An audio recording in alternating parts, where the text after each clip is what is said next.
Overnight, the Iran war remains the dominant global risk, with fresh reporting raising basic questions about command and control in Tehran. ABC and the BBC both focus on the leadership vacuum created by assassinations of senior officials and the absence from public view of Iran's supreme leader since the conflict began. That uncertainty matters because it increases the chance of miscalculation, splinter decision-making, and hard-to-read red lines. On diplomacy, the U.S. is moving to test a pathway to talks. The Sydney Morning Herald and the Financial Times report a U.S. delegation led by Special Envoy Steve Witkoff, joined by Jared Kushner, will travel to Islamabad for discussions linked to Iran peace efforts, with Iran's foreign minister also confirming a trip to Pakistan. The same reporting suggests Washington wants to hear Iranians out, signaling a push to shape ceasefire terms and de-escalation, even as regional spillover risks persist. In the wider conflict picture, the UN is warning about potential breaches of international law and cross-border strikes,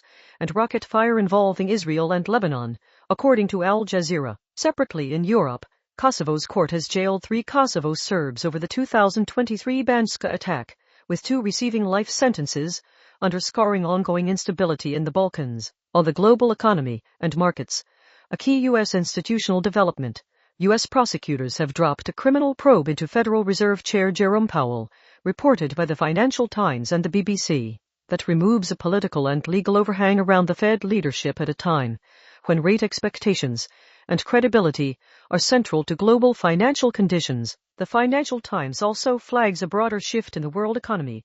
Arbitrage opportunities are rising as the law of one price weakens, a sign of fragmentation that can lift costs, complicate supply chains, and reshape inflation dynamics. On artificial intelligence and the technological revolution, the conversation points to the continuing wave of tech layoffs, with Meta and Microsoft joining the cuts. The analysis cautions against treating AI as the single cause, arguing job reductions also reflect post-pandemic overhiring, investor pressure, and restructuring, even as AI changes the mix of roles and accelerates automation in some functions. Turning to Australia, the most material policy development is the government's direction on the NDIS. The Guardian reports Labor is moving to shift thousands of people off the scheme as part of a cost-saving push, and the conversation adds detail.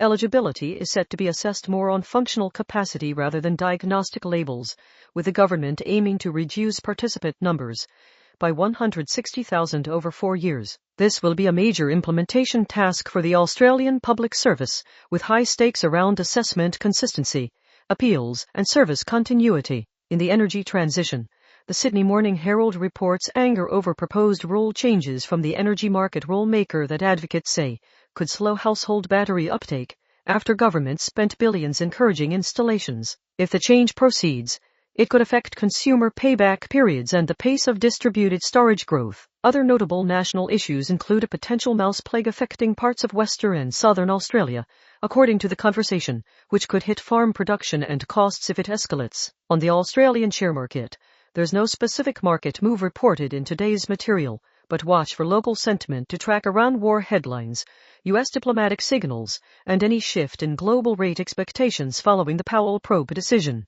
Locally, Anzac Day observances continue to draw attention, including the SMH reporting Ben Robert Smith attending a Gold Coast dawn service while on bail awaiting trial on war crime charges, a reminder of the ongoing legal and reputational fallout around Australia's Afghanistan-era allegations.